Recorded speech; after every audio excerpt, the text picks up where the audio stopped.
Yeah, I went to see a friend's band tonight. Um, Did you? What kind of because music? it's not up my street, but I don't know why, but when they play it, I enjoy it. If that makes sense. They're into their Bauhaus, um, Joy Division, all the 80s sort of dark Nice. stuff. Yeah, Right, right. I don't know they're if you very can see, good. but I don't know if you see the ones behind me. Uh, the art on the wall, those were all done from Death Row. Oh, really? Can you see them at all? Yeah, the Pink Floyd one. Yeah, Pink Floyd, Prince, and I think Ray Charles. Oh yeah. Oh, nice. Oh, brilliant. Yeah, I yeah. bought I think yeah, today or yesterday I bought a Ray Charles record, I think. Yeah. Nice, Oh, nice. nice. I saw you had a an interview with the guy from The Sopranos. Yeah. So that was bit of a sort of chance thing. Uh-huh. I found his Facebook account Nice. and just messaged him. Um, and he was like you. He was just like you don't know how they're going to be, so you kind of build them up. And Sure. he was just a really nice, straightforward dude. Awesome. And yeah, and I eventually said, "Do you want to do an episode with me?" And he said, "Yeah, it's fine." Great. like you know. And he was a Right. really nice guy, and he's got a very good sense of humor, like a lot of dark humor. Oh yeah, I can imagine. And I Yes, see that you have what listeners from 11 different countries. yeah, I didn't realize that until obviously the Spotify Wrapped. Right. But yeah, that's good. Yeah, really good. That's great. That's great. Yeah, Uh, and I had there was someone recently who I didn't know on Instagram saying like I put a picture up, I think a new post or a video, and someone put like what did they say? Something like when's the next podcast episode out with like a pray in type thing. I was thinking, nice. oh, okay. I Getting thought getting I, some followers now. yeah, I thought, oh, maybe I talk too much and people are sick of it, but obviously not. You know, that's good. No, no, it's great. Well, I'm honored to be on here with you, so I appreciate you asking. That's great. Thank you. Yeah, thank you. Well, I'm honored to have you, Bill, because I yeah, I'm very surprised that it's even a thing, and I'm glad that you're on it, and it's really nice to meet you. Thanks. What'd you think of the book? Oh, I loved it. I've got it right next to me because I've highlighted things. You can ask me anything you want. Honestly, I've got oh, I tell you what, a funny story. So I went to I play darts a lot, and a friend of mine does as well. And he picked me up last night to go to a local pub where they got three or four dart boards, and we went to play. And his wife, she's very into a true crime, and we were talking about it. And I told her about you, and she was very interested. And I told her about the book, and I said I need to lend borrow the book to you. And she said, "Oh, well, I've just finished a book, so we can swap." I said, "Okay." So when my friend picked me up, he had the book with him because his wife had given it to him to lend to me. And I can't remember, it's around here somewhere, but I opened the first chapter just to have a look. And it was Anthony Soul. Oh yeah, Anthony Sowell. Yeah, And my guy. yeah, exactly. And I messaged her straight away saying that is the weirdest thing because I was talking about you and said how much she'd enjoy what you do and your book. And I said, Bill is the guy. And I said that, he saw things and he met him and stuff. And yeah, and she's very excited to read the book. So as soon as I'm done with tonight, she's having the book. Yeah. Oh, that's great. Yeah, Anthony Sowell. I was one of the first ones to ever interview him in person on death row in Ohio. He wanted me to write a book only about him, and I interviewed him. I don't know how many times, countless times, face to face. And I have all of his letters. I have his artwork with his bloody handprints and you name it. Then he got upset with me because I talked to other inmates on Oh, death row. he was the guy. Oh, okay. Yes, Yeah, I remember now. Yeah. yeah, he killed 11 women and kept the bodies in the house and in the backyard. Was known as the Cleveland Strangler. there was a meat processing plant that was next to his house or behind his house, and the smell was so horrible from the decomposing bodies in his house and in his backyard. But people assumed that it was the meat packing factory, so they made them replace the sewer lines and everything. It cost a couple $100,000 for them to do that, and it wasn't them at all. It was the bodies inside of his house. Oh my wow. Yeah, Yeah, it was just so strange as soon as I opened the book and his name was there. And I couldn't remember because there was obviously the book, I've just freshly read it, and there was certain people that took my sort of fancy, for lack of better words, but I couldn't, differentiate different ones. I couldn't remember who did what, and I recognized his name straight away. And yeah. it's funny how he was the first one. He had his own stationery and everything in prison. I mean, he was very pompous, very arrogant. He wanted to be known as the most notorious serial killer on death row in Ohio. And thanks to him, that's the reason why I got linked up with people like William Sapp and others on death row, because they they despised him because in their minds he just killed women who he had gotten high on crack, and it was just really nothing. So they never really liked him. Wow, it's strange that there's sort of like a hierarchy. There is, yeah, Yeah, yeah, with certain inmates that I think you said in your book like a sort of normal, so to speak. yeah, Yet there's really arrogant ones, and that's what fascinates me. And it's the whole. I think that's the whole point of what you're doing is to figure out why and what's gone on in their lives. And did you sort of delve into their childhood? I think maybe a few of them. yeah. A few of them I did, only because I was interested to see if it was more the nature versus nurture, if it was the environment, it was how they were brought up, was it drug induced, was it any of those? And over the years, I've had death row inmates that have crossed all genres, that have not used drugs or alcohol, that have come from good families, poor families, other ones that have um, uh, been abused, other ones that grew up with single parent homes or just no parents at all. So it goes across the whole spectrum. I couldn't really find any correlation or common denominator other than the fact that just they're all dangerously normal. Yeah, and yeah, it's so mind blowing. It's like I'm not to bring up sort of the stereotypical like the comparison that you might get a lot with like Ted Bundy for example that I know of, Right. Yeah, sort of normal childhood sure. apparently, you know. Right. And you look at the higher profile ones, the Bundys, the Dennis Raiders, BTK. Um, there's a number of them out there that where they did so well blending in. They were brought up well. They worked. Raider worked. I think he was a deacon in this church. Was an animal control officer, married with children. Gary Ridgway, another one I that corresponded with before. He was married with children. They live these dual lives out there, and you're just not going to find them outside of their element. So you're not going to find a Bundy or a Ridgway or somebody like that in an all black neighborhood because they would stick out. They're going to go places where they can blend in, and that's what keeps them active for so long before they're ever caught.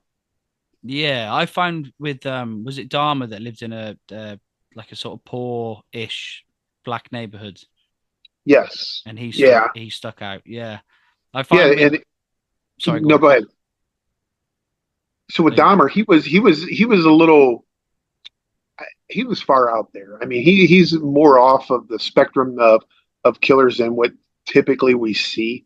And I have his psychological evaluations. I have all of his psychiatric reports. I have his handwriting samples. I have original police investigation stuff like that from him. And he was a disturbed individual.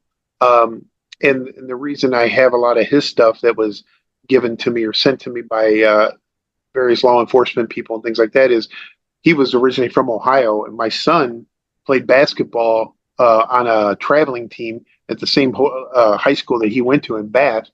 And then my son and daughter went to Ohio State, and my son was in the same dorm as where he Dahmer went, years later. So it was always that connection. That's the reason why I was kind of curious about Dahmer, but I didn't really study him a whole lot.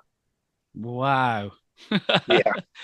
Jesus. So yeah, uh again with Bundy and set with Dennis Rader as well. Yes. That like the dual lives really interest me Right. because how do they that must be hard work.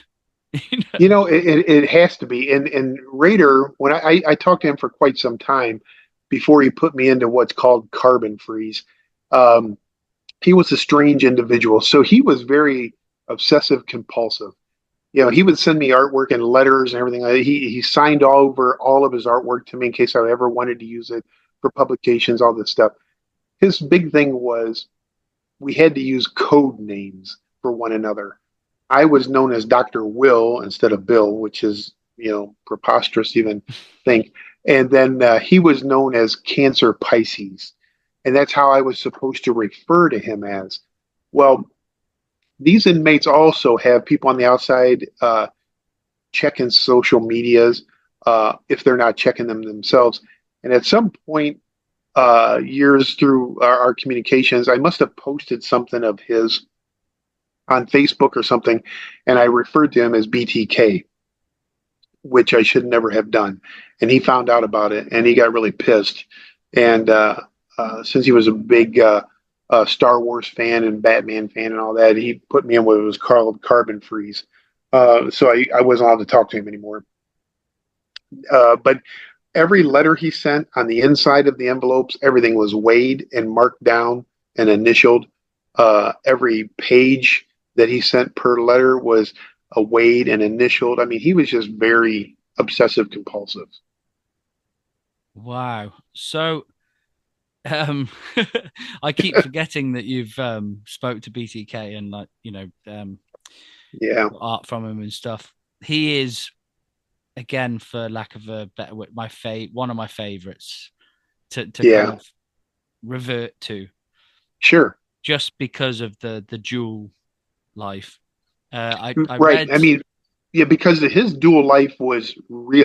I mean, you take the murders aside from it, he was really big into, um, the sadomasochism, the bondage aspect, necrophilia, all that, everything that went against what um, he stood for in the church.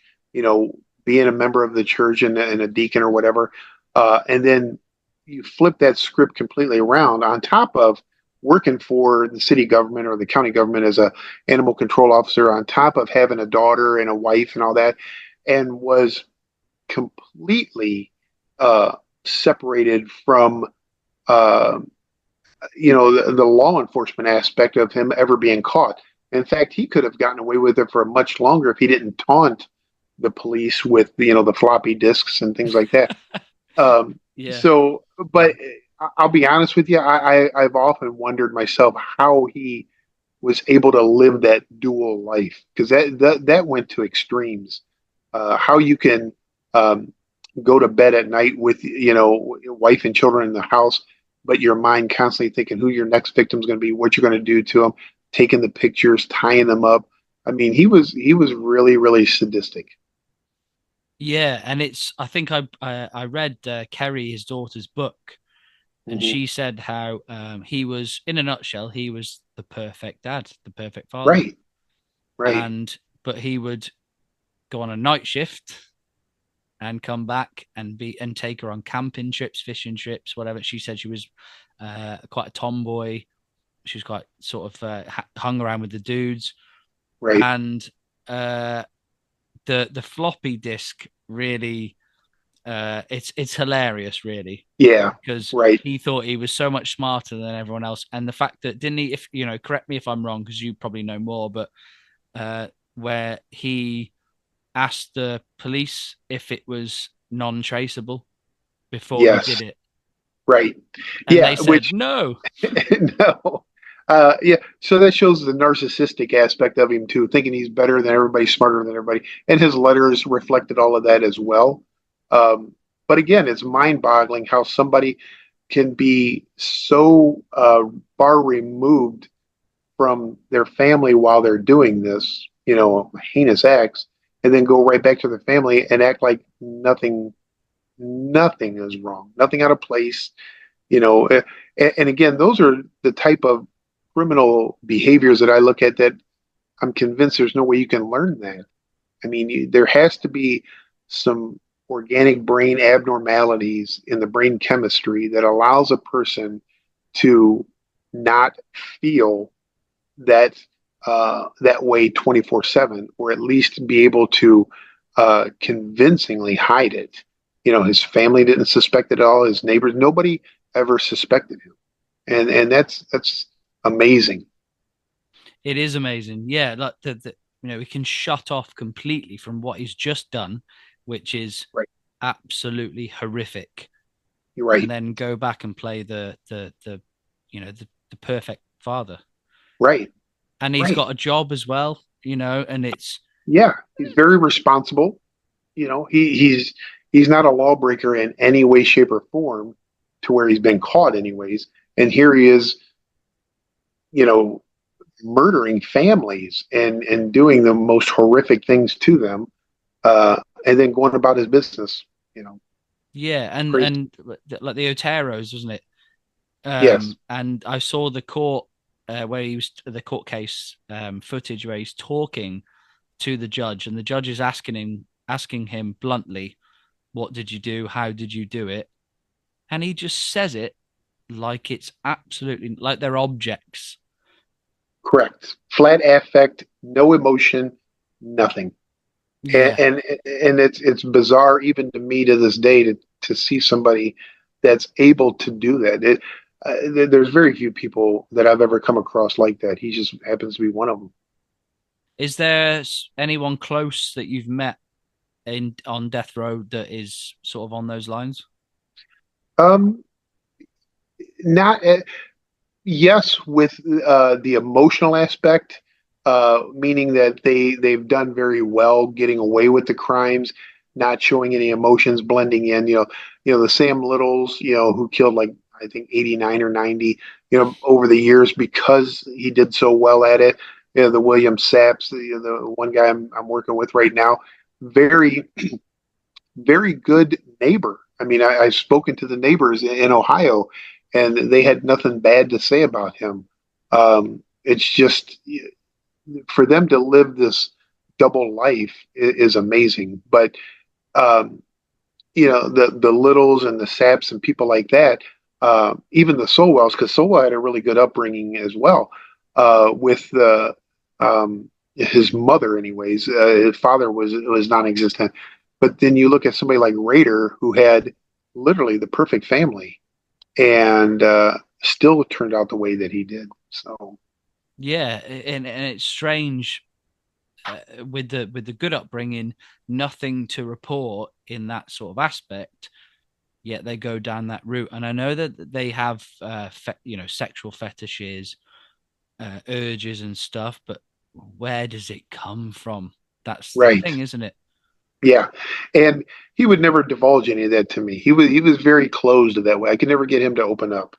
I was working on it. I just probably needed a few more years, and then he put me in carbon freeze, and he's not in the right state of mind right now to really say a whole lot. His days are numbered right now. Yeah, is he still alive?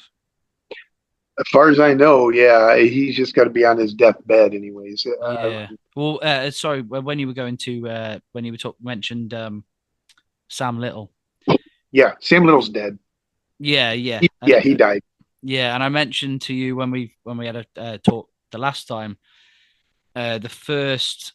sort of true crime talk I went to, and the lady who was presenting it, she said, "Can you name a black serial killer?" And there Right. was 200 people in the room, and I was one going, I thought I knew my stuff, and I was going, but no one can do it. And she said, "Well, here we go. This guy is called Samuel Little." And I kind of vaguely recognized him, but she explained what he did, and she said something along the lines of, um, or she asked the crowd, why don't we know about him compared to the Bundys and the Dharmas and the Gacy's? And she said a lot of it is to do because he's black and he was killing prostitutes who were black. A lot of them were black as well, and it doesn't make for good news. Does that make sense? Sure, because prostitutes and drug addicts, if they go missing, nobody reports them as missing. Gary Ridgway, when he killed, 42 people or whatever like that, they were all prostitutes as well. And it's hard to file a missing persons report when a lot of them are homeless or they're just on the streets constantly. Samuel Little was good at getting away with it because he moved all over the country. He reached out to me because he was born and raised in Lorain, Ohio, where I taught at the college. His best friends lived in Sandusky, Ohio, which was where I was born and raised. So he reached out to me. He called me his homie. He thought we were, best buds because of that hometown connection. But he killed everywhere from Ohio to Florida to California, Texas, you name it. He traveled the circuit and chose victims that nobody was going to really go looking for. Um, with Anthony Sowell, the same way, most of his were all crack addicts, prostitutes, so nobody was really missing them. And if a person was missing them and they went to law enforcement really wouldn't or couldn't do anything about it. They're like, well, maybe they'll show up later on. We can't do anything about it. They're adults, and that's how a lot of these serial killers work. They enjoy killing, they enjoy raping, they don't want to get caught, so they're going to go for the easiest prey out there, and that just happens to be prostitutes. So it's a Yeah, shame, but um, that's typically is what you're going to find with a lot of them. yeah, it's very sad, isn't it? Yeah, I think there was something I read about Samuel Little where uh, he'd said something like when he tried to dispose of a body and he spent a lot of time digging, he realized because he hadn't been caught for so long, he kind of went, well, I'll just dump him in a ditch. right. And that just shows that, like, the audacity of it. He's obviously so narcissistic and thinking, I'm on a roll now, I'm going to do this, I don't care. And they're scum, Yeah, in they're trash. society. They throw them away like Exactly. trash. Yeah, Yeah. I- it's mind-boggling when you think about it, that they can go through human lives that easily and not have any qualms about it. They just it's like nothing to them. And for the quote unquote normal people like ourselves, we rack our brains trying to figure out how is it that they can think that way, and we'll never know because we're not wired the same way that they are. yeah. And whether they're white or black or Oriental. I have Charles Ng, who was born in Hong Kong, and is in San. Well, he's not in San Quentin anymore. I think he's in Vacaville now because they've dispersed him. But him and Leonard Lake killed at least 25 people, and he's Asian. So you have Wayne Williams, like we mentioned before in Atlanta, the child murderer down there, African American that killed 28 people that they suspect. And then Samuel Little, Anthony Sowell. So yeah, typically you're going to find that the most well known or majority of the high profile killers are white serial killers, but there's certainly a lot of black ones as well. Yeah. Do you find that because the majority are white, when they are black, say Samuel Little, that's how they get away with it for so long.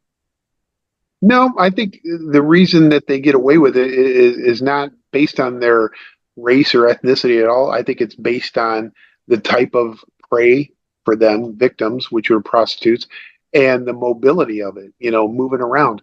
You live in, say you lived in Lorain, Ohio, or even Cleveland, Ohio, and you killed that many, you're going to have the whole force of people looking for you because they're going to know that, okay, we're having way too many people turning up dead. And that's going to cause alarms to go off. But you go from Ohio to California to Florida to Texas and all over, there's no way at the time, anyways, to trace anybody. You know, if I'm here in Florida in St. Pete and on the south side a prostitute goes missing, I'm not going to correlate that one with another one in Ohio, with another one in Texas, things like that. Samuel Little just happened to get very lucky. He had been caught a couple times. He actually went to trial and beat murder, I think, twice, jury trial. They found him not guilty. So a lot of people don't realize that. So he wasn't as good as he thought he was, but he was certainly narcissistic. To when you're tried and found not guilty, most people again would be like, "Oof, I gotta give that up. That was too close." But not Sam. He just kept going. Yeah, So yeah. I can tell just from the little snippets of interviews with Sam Little, and yeah, you think, Jesus Christ, like he thinks he's better than everyone in every way. You right, only have to watch 30 seconds of it to right. realize. But the one thing that fascinated me about Samuel Little was his age and his ability to remember every detail. And I have a portrait of one of his victims in there that I don't think has ever been found that he gave me. I think is an Ohio one as well. And that just strengthened the belief that I was taught from the other serial killers, like Sap, where he said, if you ever kill a human being, you never forget. You don't forget any of the details. If anybody says, well, I'm not sure how many I killed or where I put them or this, typically they're lying. And Sap, he's given me maps to bodies, and we're hoping to recover some here shortly and maybe bring some closure to some families. But other ones, you never know if they're telling you the truth or not. Yeah. Yeah, I find that it's because of the obviously the obsessive aspect. So like BTK, like when you said about the code words, like didn't Yes, he like each sort of stalk that he did was code named, yes, and it's a big part of their life that they kind of absorb. So right, like you said, if they forget, oh, I might have killed 12, it might have been 10, I don't know. Like I agree because like you said again, you don't forget the first one, you don't forget the second one, you don't forget any of them. And then right, even if you get to 50, you will remember them because you've made that much effort to do what you did. right. And the way that Dennis Rader described every murder, every victim, every family meal shows you that he was very cognizant of everything that he did. Samuel Little could draw every portrait of everyone that he did. Uh, Ridgway out in Washington was able to show locations to all of his. I mean, those are very prolific serial killers, and they didn't forget a single detail. So Yeah. that says a lot. Yeah. And do you find that are they all sort of on the similar wavelength where they're completely like lack of remorse? Um, Yeah, is there any tiny bit where you think, oh, maybe something's gone wrong and they feel bad, but they still carried on doing it? Or is it just full on, I don't care, I'm gonna kill these people and that's it? that's exactly right. They're going to kill until they get caught. There's no remorse. There's no regrets. There's no empathy. There's no any of that. Um, and I think it's because they lack that ability to have it. They just do. So, um, I have never come across any of them that have been remorseful in the slightest way, ever. Yeah, when I was reading your book, each one was the same in that aspect. It was very dry, just, and you said they would divert different conversation. So you'd ask about a certain victim and they'd say blah blah blah and then go, anyway, what's that snack you've got? Or, Right. and I found that with again uh Ed Kemper, which is one of my sort of, I kind of revert to again, Yeah. interviews with him. And there was one I saw where he's in obviously in prison, and they're asking him bluntly about victims and specific things about his crimes, because obviously it was so vast and so big, and that's the whole reason they're there. And he kind of goes, well, yeah, this, and it was like, and like you said in your book, where they place the blame on the victim somehow, like, oh, well, she shouldn't have been hitchhiking type thing. Right. And Right. he does that, and he goes, well, she shouldn't have done this, and also, did you see the he said something like, did you see the trophy case in the corridor of the prison? And they say, yeah. And he goes, well, that's my trophy, because I was a model prisoner and I did this and I did that. And it's like, well, that's not why we're here, And he's Right. trying to go, look at me, everyone, I'm really great. And he's talking to the camera like it's just a celebrity interview. But Sure. the whole reason they're there is because you've killed loads of people. But they can't zone in and go, right, I did this and did this step by step. They kind of go and lead it off somewhere else, I find, with a lot of them anyway. Right. So a lot of them, first of all, none of them want to get caught. They just don't. They would continue to do what they were doing as long as they could.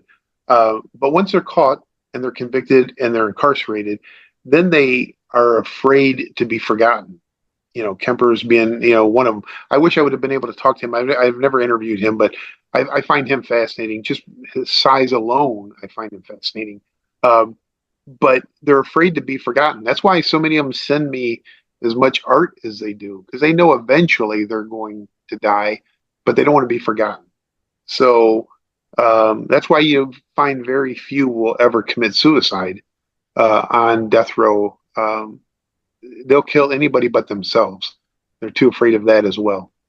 That's a really interest. Yeah, I didn't really think of that. Yeah, you don't hear of many death row inmates doing that. Right. Um, I've going to Ian Brady.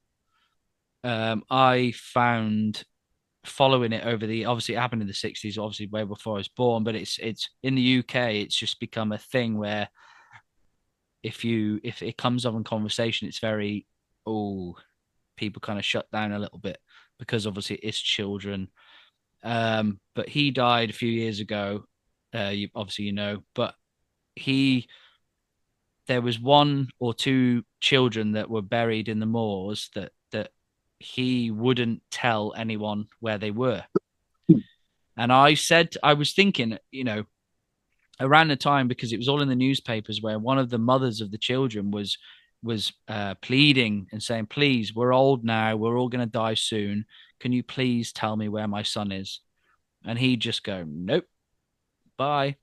And I remember saying to people, it's because he's so narcissistic, and he's at the time he was so big in the news, but now it's, decades later, it's gone, and he doesn't want to be forgotten. Like you said, he's doing it on purpose, because he's got that control.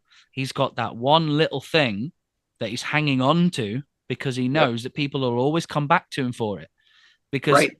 if he'd have done it years ago, he would have just been dust. No one would have give a shit about him, you Right. know. And I think eventually the mother, bless her, died without him telling anyone where the body was. And it's just, how can you do that to someone, And he's Right. just there in prison going, well, So one thing that's always kind of interested me, and you're the perfect person to ask, is why do you think people over in the UK and everything are so, I don't want to say obsessed, but so interested in serial killers and death row over here in the US? that is a very good question. Um, I think it's purely down to the fact that we don't have it here. Mhm. And because it's so compared to here, it's rife in the US.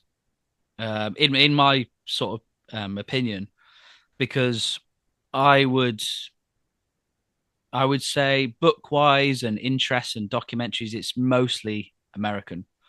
Right. Uh, and I find with UK cases, if there's one that happens that's quite bad, it sticks with everyone forever. Whereas America, it's kind of weekly compared, if that makes sense. Sure. Yeah. Something like Ted Bundy and Jeffrey Dahmer, it's like it's insane, it's horrific, but it's done and dusted. It's still there, and people can talk about it and go, "Oh well, that happened. That's horrible." But we have like Bring on the next one. exactly, yeah. And I've always said on previous podcast episodes with the two co-hosts that I had, we were saying that we realized that the 70s in California was like, I think, was it Kemper, I think, California. Um, I can't. You know what? I can't even remember. I know Ramirez and Yeah, and uh, Bundy, well, Bundy crossed through, but Bundy. Yeah, he crossed over. He was put to death here in Florida, in my state. yeah, But he started all over. The Golden State Killer. yeah, oh yeah, California's got a lot. Yeah. I've that case as well. I'm trying not to go on a tangent, but I find with UK cases, like we've got the James Bulger case. I don't know if you know about that, about the little boy that got abducted. Right. Do you know about that one? Briefly, only because with the James Bulger over here, we always think of Whitey Bulger. Yeah, Who? Yeah. yeah, So yeah.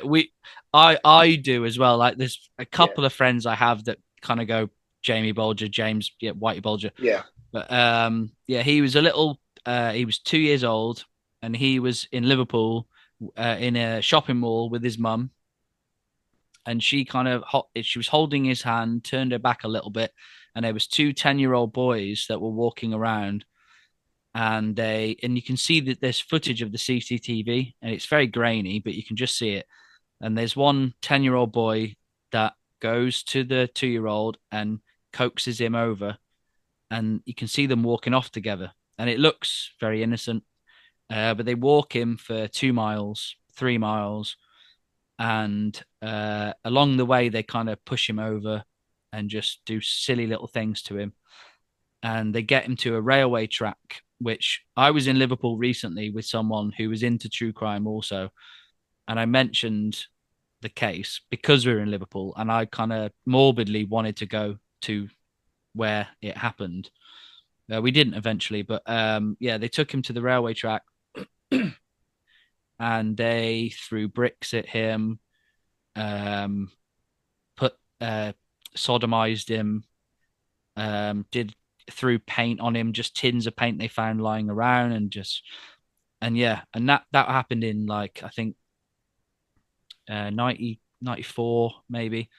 But to this day, if you mention it in passing conversation, if you're in Liverpool, say for instance, and say, "Oh, James Bulger," I think the whole pub would go silent. You know, it's Really. it's a very, very hard, and same with the Moors murders, Ian Brady and Myra Hindley. It's all because I think because we're a small country as well, it makes all the difference. Whereas America, it's state to state, like one state is bigger than our entire country, so I think that makes a lot of Sure. difference. But So what is the general consensus in your country on the death penalty then that we have? Does anybody ever say you guys should have it or no? um, I think on the surface, sort of, if you're in a pub, for instance, Bill, I think a lot of people kind of have this narrow-minded sort of, yes, we're all for it, eye for an eye type mentality.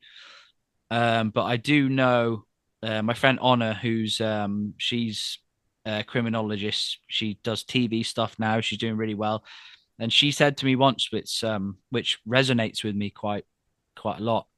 She said she doesn't agree with it, and this was years ago when I kind of was kind of narrow minded, also saying I agree with it. And she said Well, I don't. And I said, well, why don't you? And she said, everyone can be rehabilitated. And I thought, and I gave her an example. And I said, so what if someone came into your house when you weren't there and murdered your entire family and did disgusting things to your mum and your nephews and nieces and brothers and sisters, and they spent 10 years in prison and then they just went out again? Would you agree with that? And she went, well, people can change, we can rehabilitate them. And we kind of just, we had a bit of a heated debate and then kind of left it because we didn't agree. So we kind of went, oh, okay. Anyway, do you want a drink? And that was it. Yeah, I'd be curious to find out what her view is on how to rehabilitate. Because I would, yeah, the death penalty, give or take, that's always up for debate.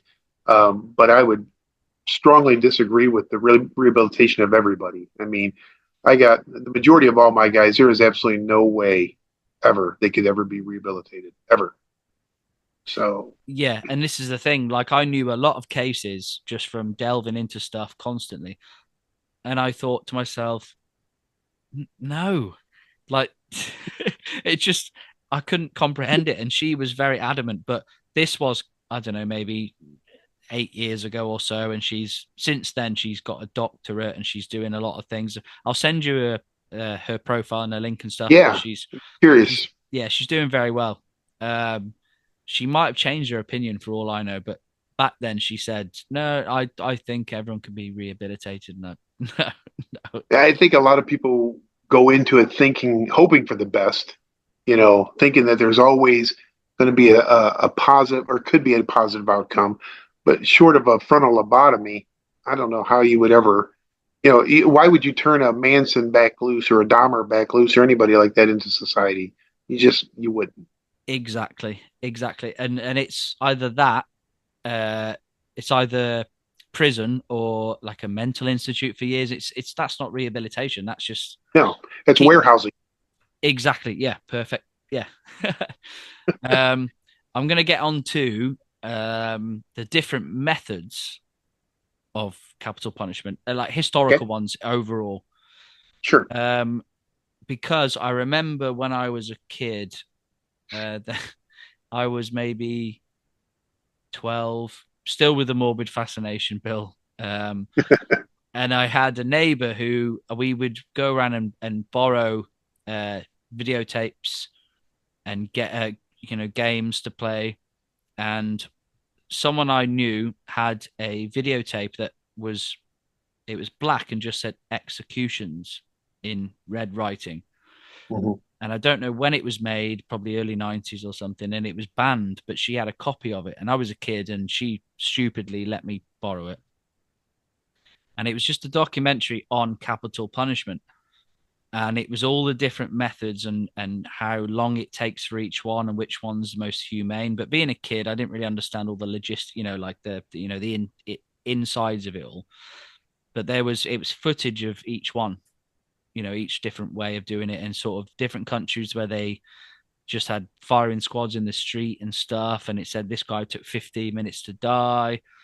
And uh, like I said earlier, it resonates with me still to this day, because I know that you are, which I love the fact that you're here, um, because I'd like to know really what I'm trying to say and trying to ask is, which one do you think is the most sort of, in quotations, humane and the best sort of way to end someone's life legally?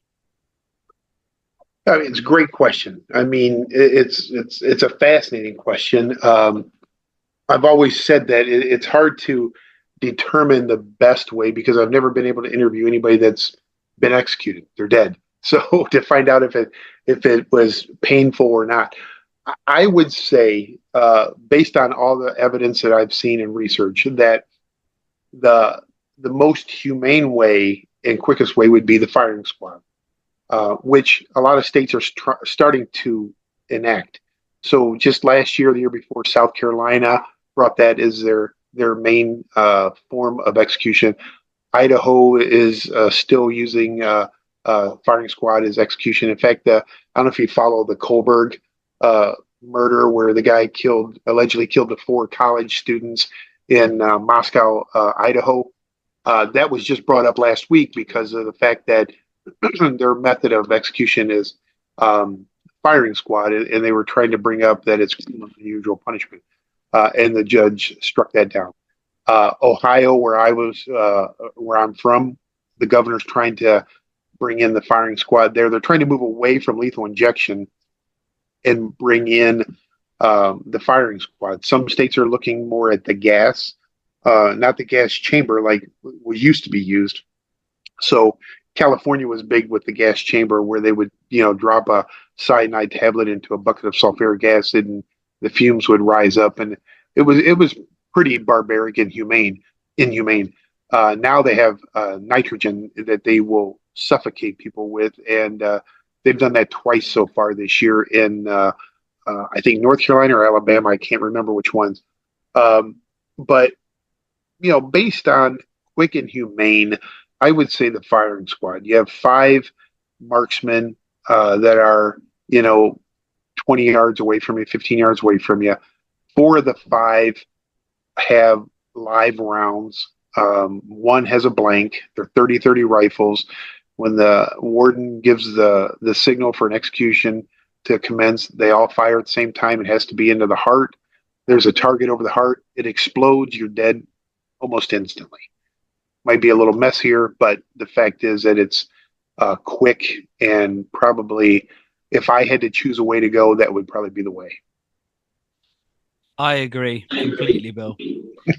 I've thought about it before many times. I've had conversations with people which way if you've got, these options. And yeah, because as well, surely it's cheaper and it's quicker and you can do it rather than the lethal injection. We have to get so many people around and it's a big process. Just Right, there and you've got a gun or however many guns and just it's done. And I've never right. understood why it's sort of like an ancient thing compared to the more prevalent methods now. It's odd to me. So what I think a lot of people don't realize is that, um, well, first of all, the United States, we're a little backwards. So instead of trying to figure out ways not to, initiate an execution, we try to come up with better ways. And these new methods that they have come up with, from lethal injection now to the new nitrogen gas, the only reason they're doing that is to benefit the witnesses, people like myself. They don't really have the interest of the inmate. They just want to make sure that the witnesses are going to report back to the general public that it was a peaceful and humane way to die. Um, and the fact of the matter is, if you're sentencing somebody to death, um, and you believe that strongly in it, then it shouldn't matter the method. One of the Supreme Court justices many, many, many years ago said that, the amendment in the Constitution that says there's no cruel and unusual punishment doesn't mean it shouldn't hurt. So if you're, that's why I'm a big believer that they should allow more people to witness executions, because this lack of transparency out there that keeps people's morbid curiosity going. They just want to push for more and more and more. And I've witnessed, multiple executions now with lethal injections, and a couple of them appeared to be fairly easy. One was not. It took like 2 hours from start to finish, finding the veins, getting the right drugs in. The guy had to get up off the table to go to the bathroom. Drugs wore off. He was convulsing and everything else. So those are the ones that make the news, because then they appear to be botched, and people are like, "Oh my God, that's horrible! It's inhumane." So then the government tries to figure out, well, what can we do to make it appear more peaceful and humane, but at the same time, just make sure they're dead.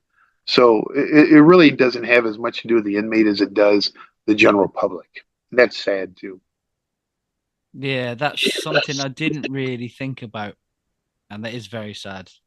Yeah, Um, Electrocution, there's no way I'd want to do that. I'll be honest with you. Yeah, I me could, too. yeah, Just and I've been asked to attend one whenever he gets scheduled here in Florida, and he's chosen the electric chair. And reluctantly, I said, yeah, I will if it ever gets to that. But that's one that I don't even really, yeah, I can't even imagine. yeah. I mean, what? So the new gas methods. What's Yeah, nitrogen, yes. so? Can you explain that to me? So what it is they will strap you down. Everything's the same process why strapping you down electric or in the death chamber and all that. But what they do is they place a mask and they strap it over your face, your nose and your mouth, and they will push nitrogen gas 100% instead of oxygen, no oxygen mixed with or whatever, and you suffocate to death. So you pass out, um, but it starves your entire body of oxygen, makes it appear to be, you know, more calming or, I guess, humane. But the fact of the matter is, you're just suffocating them to death. Isn't it weird how they're trying to think of new ways when, like we were saying before, the firing squad, it's just it is what it is, and It it's is what it is. effective.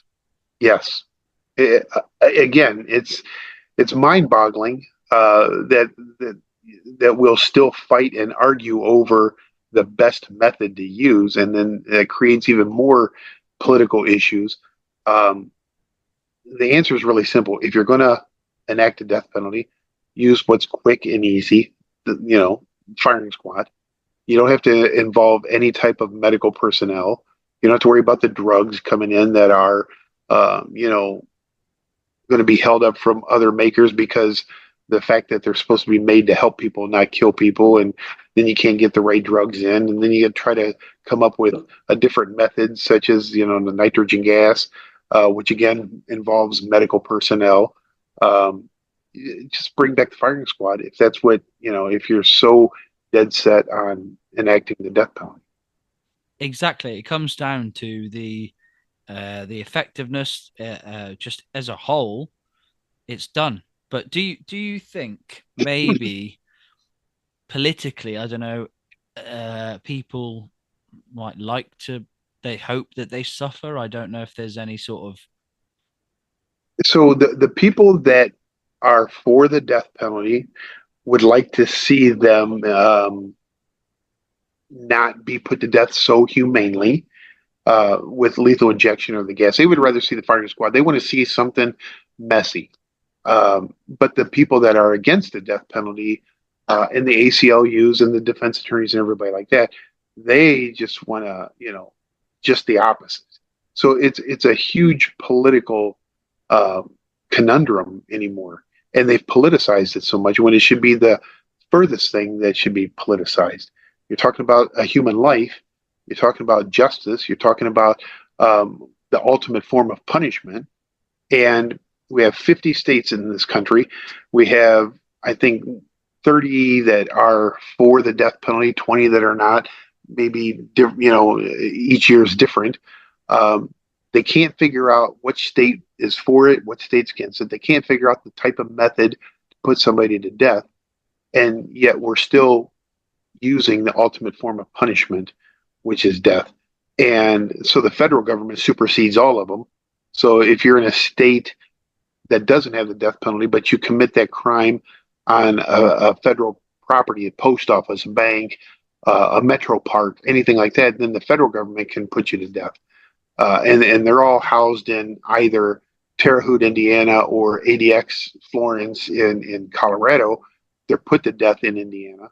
And you're going to see a lot of federal inmates put to death over the next 4 years because of the new administration. President-elect Trump, he put 13 to death when he was in office before, and I know it has been said that one of his goals is to clean out death row of the federal level and put them to death. So I think we're going to see a lot of that in the next 4 years. But we can't figure out the healthcare system. We can't figure out the educational system. We can't figure out the taxation system. but we'll still spend all of our time, energy, and money on trying to figure out the best way to kill somebody. Wow. That's a lot to Remember, take in, Bill. That's fascinating. we're a very narcissistic country. Remember, we're the best at everything. That's what we tell everybody. We don't Yeah. want to adopt your guys' national healthcare system because that would make too much sense, or your educational system, or anything like that. Uh, because we want to be known as the best. And Europe, UK, Europe, Mexico, Canada, nobody has a death penalty. Yet the United States knows best, so that's why we have it. Yeah, that's strange. It's fascinating that you said, that that sort of they don't concentrate on what's important and they try and get this sort of, the death penalty out of the way. And uh, the again, the methods still boggles me where Trump could just go, well, firing squad done, it's easy, done. And that's something off his plate, as the president of the United States of America. Just, Right. but I think in any type of situation, capital punishment wise, there's always going to be something that people don't agree with, and it's an uproar, and the government have to oblige something, and they have to save face. So it's just never ending. It's absolutely never ending.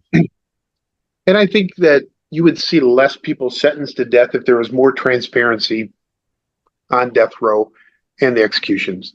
And the reason I say that is because a prosecutor is the one that makes the ultimate decision of whether to go forward with a capital punishment death penalty case.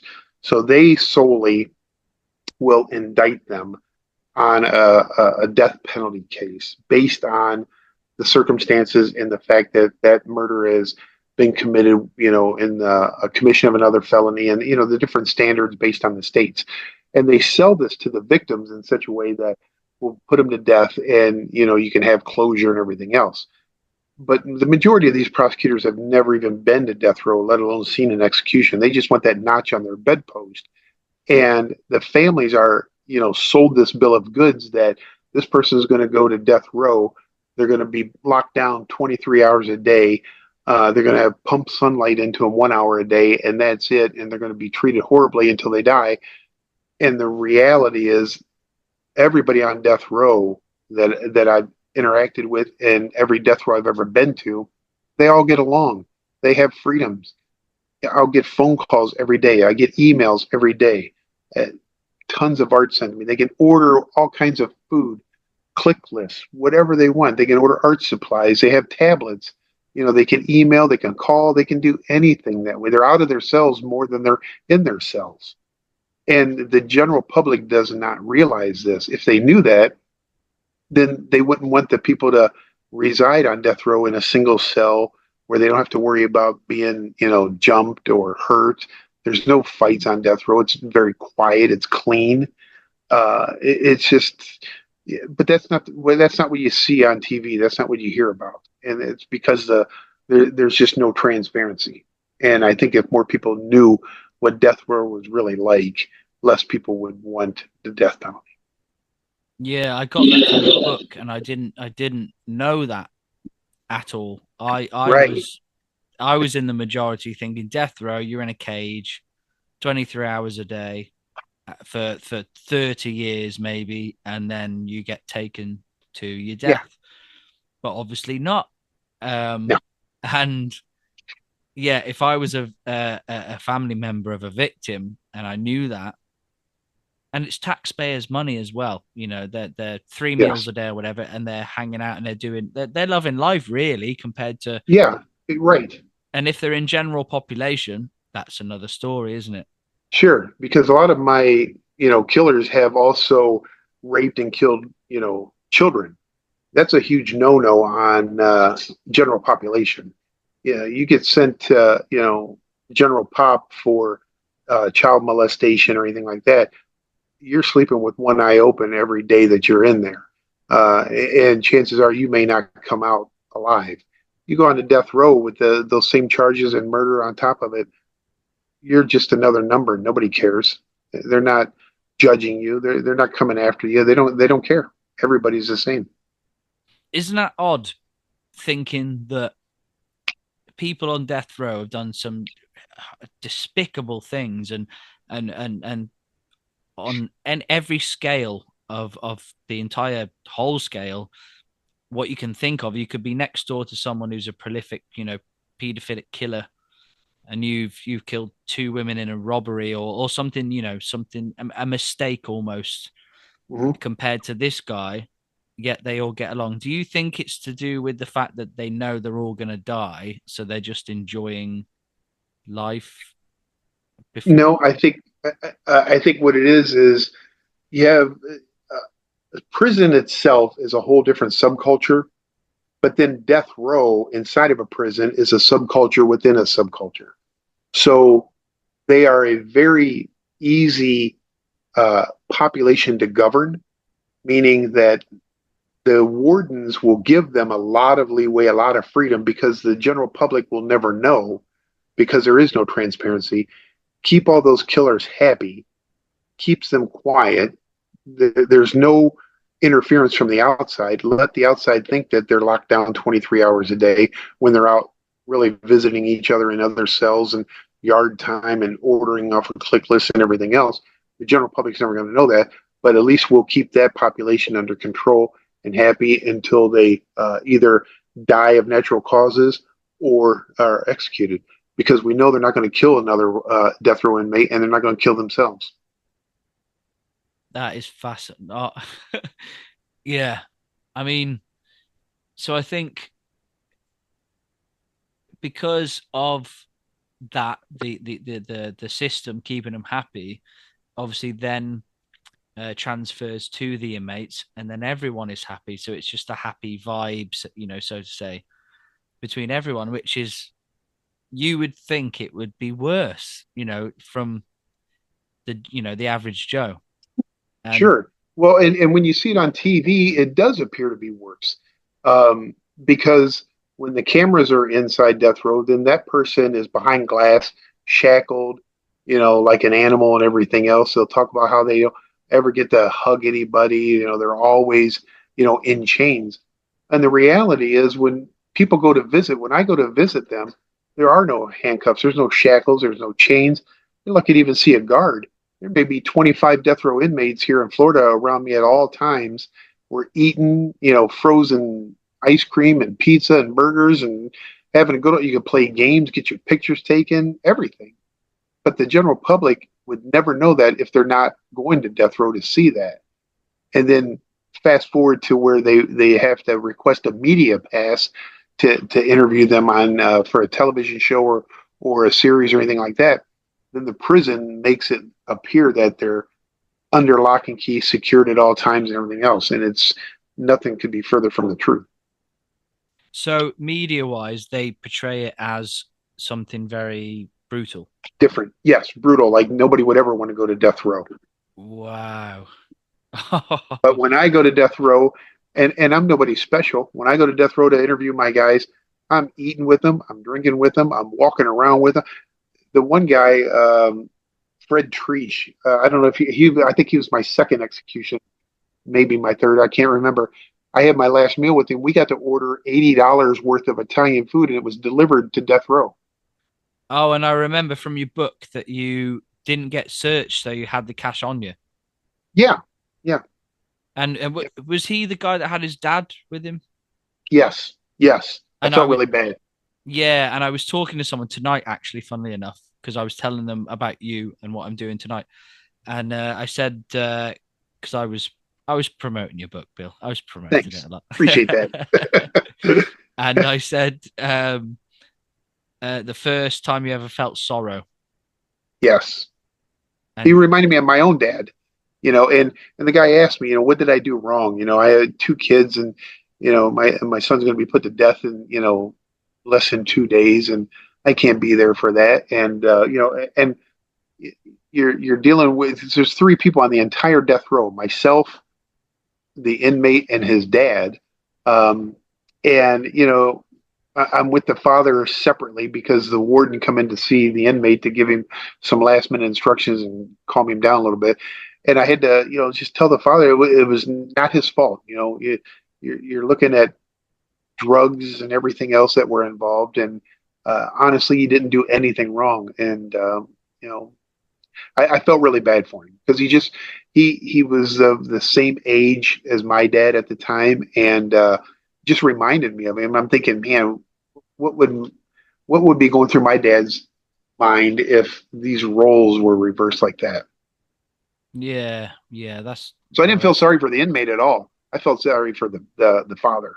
yeah, yeah. When I read that, yeah, I understood because certain situations in your book, I was trying to put myself in them and what I would do. And yeah, that time I think because obviously his dad's done nothing wrong, Right. um, and you were speaking to him, and I think you must have given him some sort of closure by telling him that he's done nothing wrong.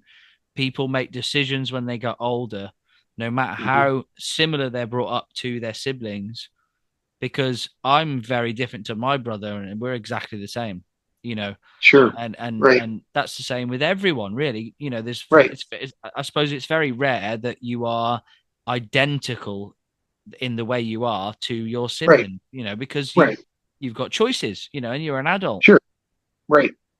And somebody like him would bring up the nature nurture kind of thing because I'm certain he was nurtured the same way as his brother, who didn't do anything wrong, and the same family and everything. But at some point they strayed. One went right, one went left, and you could say it's drugs related and everything else, and it probably was. Um, but yeah, that gentleman I felt really bad for. Yeah, that's nice that you sort of consoled him in a way, to let him know because it's Yeah, true, and there's sort of the chemical imbalance, and sure. again, like I said, choices. Every tiny little choice you make, no matter how old you are, you could be 12 years old and choose one thing. That could be a completely different path compared to your Right. brother or sister, And that's why it's Bad. so fascinating, Bill. That's why I like talking to you. I And appreciate it. yeah, and can I ask? I think I've asked this before, but if you want to remind me, was there anyone out of all of them? Did you like them, or more so than the others? Was there one at the top where you could think, I kind of like Um, this guy, but I'm not gonna obviously get him emotionally involved, obviously, but so the one I really enjoy talking to, and we talk frequently, about every 2 weeks, is Scott Peterson. And he's not a serial killer or anything like that, but he was placed on death row. It was a huge, high-profile case. I'm the only one that speaks to him outside of his family and his attorneys. He killed his pregnant wife Lacey and the unborn baby Connor. Came from a really wealthy family, or I should say, um, upper class family, very well educated, never had any problems with the law or whatever. And it just hit the headlines over here with the media at the time, with court TV and everything else. So, uh, but I enjoy talking to him because he has a sense of humor.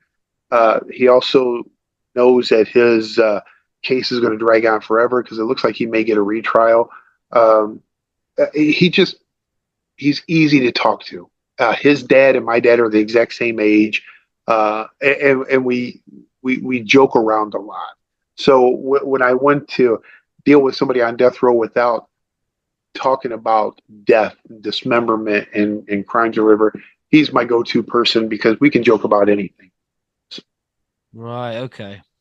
Uh, do you find yourself getting sort of so absorbed into the conversation and then you snap out of it and realize where you are? Or I know that you're obviously uh, you're trained to emotionally be detached, but just I don't know the human element of I like yeah, this guy, but I don't want to like this guy. right. So I will say that when I'm on death row, my head is on a swivel. So it depends on the death row that I'm in. So like when I was in San Quentin, you're locked in the cage with them, so you're not going anywhere. So you're focused on that individual. Ohio, you have the whole death row. You may have one or two inmates there. Florida, you have 25 inmates, and everybody's walking around freely. So I'm constantly aware of my surroundings. I mean, I get loaded up on caffeine just to make sure I'm looking in all directions while I'm talking at the same time because um, I just don't get that engrossed in the conversation to where I get complacent or where I get relaxed because I'm just never relaxed on death row. I feel confident going in now, but I'm never relaxed. Uh, Probably because they've told me that the guards will let anybody in. They get to decide if I get to go home because it's their house, and so I respect that. Um, but yeah, I mean, as far as the conversations go, we'll talk about everything from politics to the economy to the weather to their horrific crimes. And the one thing I don't do is elicit any emotions. I'll joke with them more than anything. I'll just, even if they tell me something grotesque, on how they killed him or whatever like that, I'll try to twist it in such a way that it's a little bit more lighthearted, you know. And it sounds weird, but it's just my way of showing them that whatever you tell me is not going to phase me. So, why try? Yeah. Was who was the guy that you said in your book? I think there was it his lawyer that came in who he didn't like, but he liked you, and he said he wanted to kill the lawyer, but he said, "Oh, it's okay," because you said Uh, something like, "Oh, you're not going to kill me, are you?" uh, um, so that was Chris Newton, and it was his case manager. I was sitting in with him just before the Ah, execution, and he had a chewing tobacco, snuff or whatever in his mouth, and the guy came in to check on us, and he didn't like him anyways. And he looked at me. He's like, Newton, uh, you're not supposed to be chewing. And Newton just we were in the middle of a conversation, so Newton was upset that he cut us off. Number one is disrespectful, and then he looked at dead set, looked right at him and said, "Yeah, I wanted to kill you since the day I've been here, and in fact, they're executing me in 3 days. But so help me God, if you don't get the hell out of here, I'll kill you right now. I got nothing to lose." And the guy's like, "He's all yours," and he left. And he snapped back out of me. He looked right back at me, and he's like, "Where were we?" I'm like, "You were killing him, not me." He's like, "No, I like you. You're fine." So yeah, wow. Oh, wow. Yeah, I think was that was in your book, wasn't it? I think so. Yeah. Yeah, and there was I found every because I finished it quickly. Every page I was just thinking, oh my God. You ever had anyone sort of stubborn and kind of sort of professing that they know what you're trying to do and they don't want to open up for certain reasons? No, I've had some stubborn ones where they play me, yeah, it's just part of the job, I guess. Um, so I'll just not talk to them for months at a time, and then usually they'll reach back out. It'll be a card or something like that, like, "Oh, hey, I haven't heard from you in a while," and then I'll send them a letter back. "Oh, yeah, I didn't think you wanted to talk to me anymore. What do you want to talk about?" And just pick up the conversations from there. Some of them are out for money. Sowell was one of them. He wanted me to only focus on him, write a book about him, not talk to anybody else, everything, and that's not what I'm about. So, at that point, he stopped talking to me, and I wasn't going to reach back out to him. So, Was he the only one that was like that to that extent? yeah, to that extent, yes, yes. Right. So you've got others that are a bit sort of moody and jealous, like a jealous girlfriend. Yes, absolutely. Sean Great's another one. If you ever look him up, he's on Ohio's Death Row too. I think he's on for like 5, and he's hinted to me on some bodies, locations in Ohio, and I know he's suspected of more because people have said that as well, law enforcement.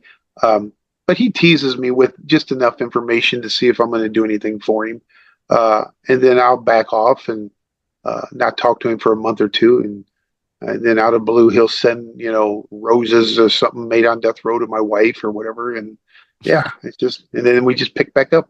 And I suppose it's the sort of the human nature, the instinct of well, they're alone and they're stuck with these people, and if they've got a chance to speak to someone, Right. and despite the fact that the first meeting they didn't quite like it, but that's maybe their only option, and and you're there, you're accessible, Right. and even if they're not a huge sort of fan, you will come and speak to them, and I suppose it's uh, a, a, an option for them to let loose, just like I said before, the outside world, they can talk. It's a fresh new thing, isn't it? Right. And I'm non-judgmental. So, if they talk to 15 people out there, 14 of them might be pen pals and then myself, I'm the last one to ever ask them what they did. And if I sit down in front of them and they want to start right off the bat, I suppose you want to know what I'm here for. No, not really. You're no different than anybody else. Otherwise, we wouldn't be having this conversation. Nobody goes on death row for jaywalking. So we've got that already cleared up. And then they kind of appreciate that. And I've been to death row countless times and never talked about a crime. I'll talk about everything else but, and that gets them to open up too, because the least amount of questions I ask them, typically the more they'll tell me. Yeah, clever, very clever. Yeah, Because I suppose any type of sort of outlet is the crimes. That's the reason they're there. But they're right. exhausted. They don't want to talk about it again, and they don't want Yeah, to feel like the villain, I suppose. And they want to sure. be a normal person. Right. And then, a lot of times it's, I don't want to hear, I didn't come all the way this way to talk about your stupid ass murders that you obviously sucked at because we wouldn't be here again. Put that in writing. We'll talk about everything else. Let's eat. Let's, drink, out of the canteen. Because I'd rather have it in writing. And, and I'll tell them, go back to your cell tonight or whatever and write all that stuff down and mail it to me. Let's just talk about everything else now. And uh, that's a win-win for me because then I don't have to sit there and try to not elicit any emotions or responses. Plus, everything they tell me is in writing. Yeah, and I suppose in a way it's like when people go to therapists, you know, like I've been before and I've sat down and I think this is a complete stranger. I'm not going to tell him anything because it's a complete stranger. They asked me a couple of questions about my life, just not for the specific reason I'm there, to just ask about me. And I'll say this, and then the ball gets rolling. And then you kind Yep. of, because you know that they can't judge you because they don't know you. Right. And yeah, But then you end up telling them more than you realize.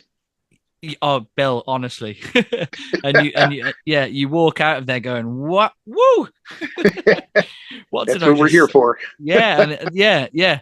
So I understand where, yeah, and that's such an incredible thing you're doing because it's like you said, it's a win-win Yeah. because they get to let loose and you get your information, you get your research, and you try and help people. And with this new documentary that you're doing, do you know roughly when it would be available to watch, or is it just as and when at the moment? It's in the infancy stages right now where obviously we're hoping to locate the bodies and then from there we'd move forward. So it's like the justice system. The wheels of justice spin slow, so do projects.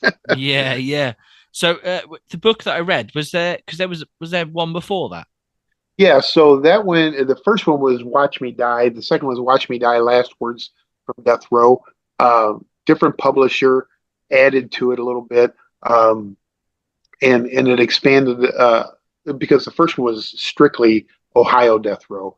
The other one kind of branched out a little bit to show that I go to different death rows, and then yeah, that's the newest one. Okay. And then I've been asked by my publisher to do a book of letters from Scott Peterson because I have all of his letters, and then I don't have the time to sit down and write uh, because I have to be in the right mindset for that. And so eventually I'll be putting out some other books, I'm certain, but right now that's the one, and hopefully capture the rest on film instead. Yeah, great. Well, I'm gonna get your first book because I didn't realize after buying this one that it was the second one. Yeah. Well, I appreciate everything you've done, man. I really do. Yeah, So, you too, honestly, Bill. Yeah, 100%. and we'll stay in touch through WhatsApp and everything, and hopefully I'll have something sent your way eventually from my Yeah, guy. yeah. I did mention it to the band, and I told them, and I Nice. said, when we received the picture, I said, we'll just tell people it was a friend. Yeah, just a friend. We got a good artist friend that did this for us, and we'll all go. Yeah. Well, he'd be the same one that did those back there. So behind me. Oh, nice. Yeah, I remember when you first told me, and I went on your Instagram and I saw the sketches, and yeah, he's good. Yeah, He's very good. he's good. He's good. Yeah. Well, thank you so much, Bill. Thank you. I appreciate it. It's good talking to you. I'll be talking to you soon. And anything I can do for you, just let me know.